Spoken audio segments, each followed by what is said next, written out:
అసలు ఇవి ఎలా తింటారు? అయితే ఇందులో ఉప్పు కారాలు ఇంకా పడాలంటావు? ఇంకా పడ్డం కాదు, అసలు లేనే లేవు. అయినా నీకేమైంది?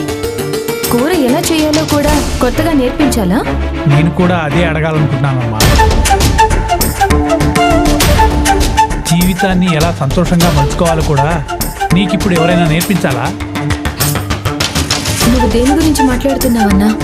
నీ గురించి, నీ జీవితం గురించి.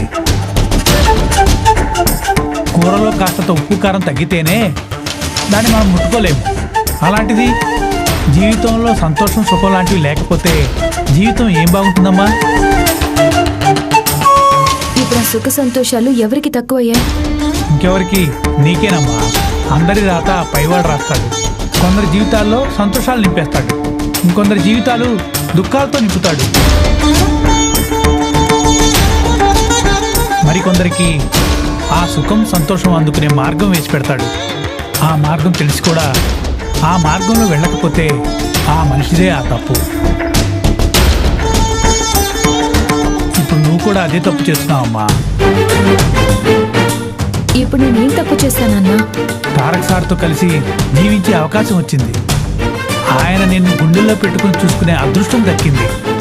ఆ అదృష్టాన్ని నీకు నువ్వే ఎందుకు కావదనుకుంటున్నావమ్మా?